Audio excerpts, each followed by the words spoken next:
Bismillahirrahmanirrahim. Assalamualaikum warahmatullahi wabarakatuh. Alhamdulillahirabbil alamin. Saudaraku yang dirahmati oleh Allah, saudaraku yang baik. Semoga semangat kita di hari ini di dalam beribadah tidak kendur. Semoga Quran kita tidak lemah. Semoga sedekah kita tidak melemah. Semoga ibadah-ibadah dan jihad-jihad kita sepanjang bulan ini tidak melemah, tetapi masih diberikan kekuatan oleh Allah. Dan ingat, jargon Ramadan kita tahun ini adalah kalimat la haula wala quwata illa billah. Karena sesungguhnya kita tidak bisa berbuat baik kecuali dibantu oleh Allah. Karena sesungguhnya kita itu bakhil untuk menafkahkan kecuali tangan kita diulurkan oleh Allah. Karena sesungguhnya kita itu malas kecuali kita dikuatkan oleh Allah. Maka jangan lupa jargon Ramadan kita tahun ini adalah kalimat la haula wala quwata illa billah. Dan semoga jargon itu menyelamatkan kita dari ujub, dari sombong, dari riya. Karena merasa diri kita lebih baik daripada orang lain. Shalawat dan salam semoga senantiasa terlimpah kepada baginda Muhammad sallallahu alaihi wasallam.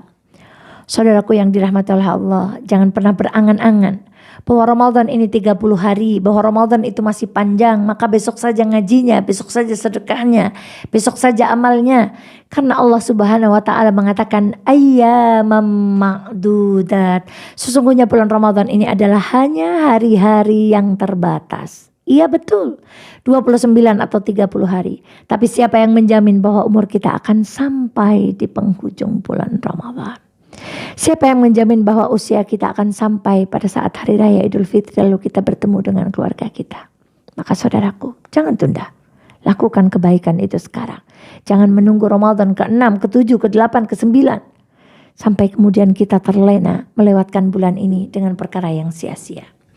Tayyib saudaraku yang dirahmati oleh Allah, hari ini kita akan belajar tentang sepotong roti. Dikisahkan di dalam kisah yang sangat masyhur, ada seorang ahli ibadah. Ini laki-laki istimewa, ahli ibadah. Beliau sudah beribadah selama 70 tahun dengan seluruh ibadah yang beliau mampu lakukan. Membaca Quran, menyampaikan ilmu Allah, beristighfar, berzikir, berbuat baik.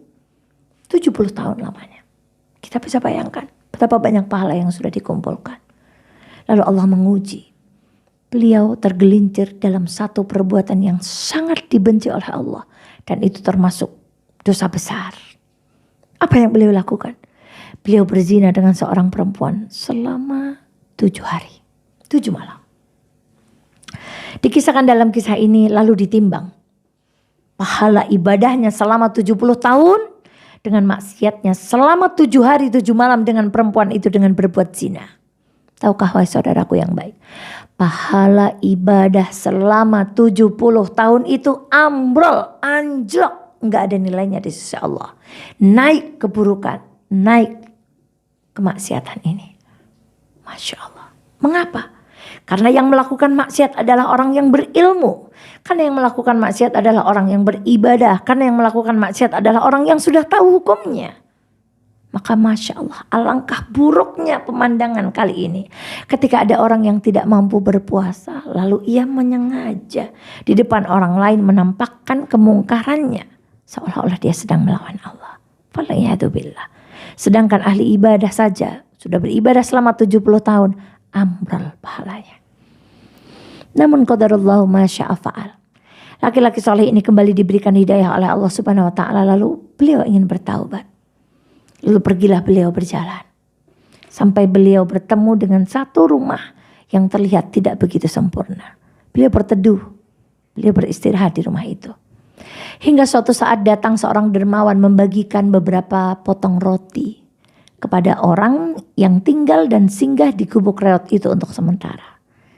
Seusai dibagikan, ada seorang yang berteriak, "Loh, aku kok gak kebagian?" Kata yang membagikan, "Aku membagikan sesuai dengan jumlah yang biasa aku bagikan." Mereka baru menyadari bahwa ada satu orang pendatang di dalam gubuk itu, di dalam tempat itu, di dalam rumah singgah itu.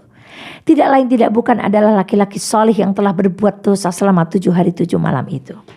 Ia pun menyadari bahwa roti yang ada di tangannya itu bukan haknya. Karena beliau baru datang di tempat itu hak orang lain. Lalu beliau merasakan lapar. Lalu apa yang beliau lakukan? Beliau memotong roti yang ada di tangan beliau menjadi 2 bagian. Yang satu ia berikan kepada orang yang tidak mendapatkan bagian itu. Dan dalam kisah ini dikisahkan, qadarullah masya fa'al. Laki-laki ini setelah berbuat itu meninggal dunia. Lalu malaikat menimbang. Saudaraku, 7 hari 7 malam bermaksiat dengan sepotong roti yang ia berikan kepada orang lain. Ternyata pahala sepotong roti yang ditimbang mengalahkan dosa keburukan selama 7 hari 7 malam. Masya Allah, apa pelajarannya? Bukan berarti ayo kita berbuat maksiat, lalu kita Ramadan ini ayo kita bagi-bagi roti, lalu pahala kita datang, lalu dosa-dosa kita dihapuskan. Bukan. Tapi poin terpenting yang harus kita catat dari kisah ini adalah, saudaraku, amal perbuatan yang efeknya atau imbasnya untuk orang lain itu sangat dicintai oleh Allah ketimbang amal yang efeknya hanya untuk diri kita sendiri. Kita tahajud untuk diri kita sendiri, kita puasa untuk diri kita sendiri, kita baca Al-Quran untuk diri kita sendiri. Namun ketika ayah bunda dan pendengar Radio Purnama Sidi bersedekah, itu efeknya untuk orang lain. Itu bermanfaat untuk orang lain. Haji umrah untuk sendiri. Kita berpuasa untuk diri kita sendiri. Namun ketika kita berbuat menolong orang lain dengan harta tenaga kita, itu efeknya untuk orang lain. Bermanfaatnya lebih luas. Itulah kenapa Rasulullah kemudian mewasiatkan kepada kita, bukankah orang yang paling baik itu orang yang paling bermanfaat? Maka kita tidak diminta berhenti tahajud. Tapi ayo kita dirikan tahajud, tapi tahajud kita manfaat buat orang lain. Gimana caranya? Ayo kita pergi haji dan umrah, tapi bagaimana haji umrah kita juga bermanfaat untuk orang lain. Kita boleh pergi haji umrah, tapi kita memperhatikan siapa tetangga kita. Jangan-jangan kita haji dan umrah, lalu tetangga kita ada yang tidak bisa makan, tidak bisa sekolah. Silahkan lakukan perbuatan baik yang itu efeknya meningkatkan iman bagi pribadi. Tapi jangan lupa, ada kemuliaan yang sangat Allah cintai, ibadah yang efeknya atau manfaatnya untuk orang lain. Maka inilah Ramadan. Kita lihat bagaimana Allah membuat suasana Ramadan itu orang menjadi sangat ringan untuk berbagi. Allahu Akbar. Di mana-mana ada pembagian takjil, di mana-mana ada pembagian sembako, di mana-mana ada yang bagi sarung, bagi mukena. Allah yang melembutkan hati kita semuanya supaya kita mengambil pelajaran. Ramadan tahun ini adalah Ramadan untuk kita menjadi pribadi yang lebih peduli kepada kepentingan umat. Ramadan tahun ini adalah Ramadan untuk kita mentraining diri sendiri menjadi pribadi yang lebih peduli kepada kebutuhan dan urusan orang lain. Yuk, kita mulai peka. Ibadah-ibadah yang kita lakukan untuk diri kita sendiri harus ada manfaatnya. Apa manfaatnya? Ada efek yang bisa dirasakan oleh orang lain dari ibadah kita. Ada manfaat yang dirasakan tetangga kita dari berdirinya kita di sholat duha. Ada manfaat yang sahabat kita rasakan dari perginya umroh dan haji kita. Ada tetangga yang bisa merasakan berdirinya kita di tahajud kita. Saudaraku yang dirahmati oleh Allah, kita punya 2 kaki, 1 kaki. Langkahkanlah untuk memenuhi kebutuhanmu. 1 kaki lagi, sedekahkan kepada Allah untuk membantu urusan orang lain dan umat. Kita punya 2 tangan, 1 gunakanlah untuk memenuhi kebutuhan kita dengan bekerja. Mencari nafkah yang halal, tapi sedekahkan 1 tangan lagi untuk Allah, untuk menolong agama Allah, untuk menolong orang-orang yang lemah, untuk menolong orang-orang yang membutuhkan. Dan sungguh kata Rasulullah Sallallahu Alaihi Wasallam, Allah akan menolong seorang hamba selama hamba itu dalam keadaan sedang menolong saudara-saudaranya, baik dengan harta, dengan pikiran, dengan doa, dan dengan kebaikan-kebaikan yang lain. Semoga Ramadan ini menjadi madrasah yang sukses untuk kita lebih peduli kepada orang lain dan mencintai amal-amal yang manfaatnya lebih banyak untuk orang lain.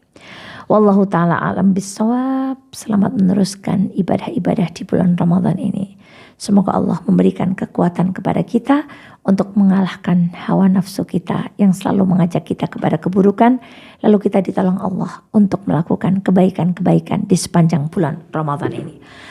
Assalamualaikum warahmatullahi wabarakatuh.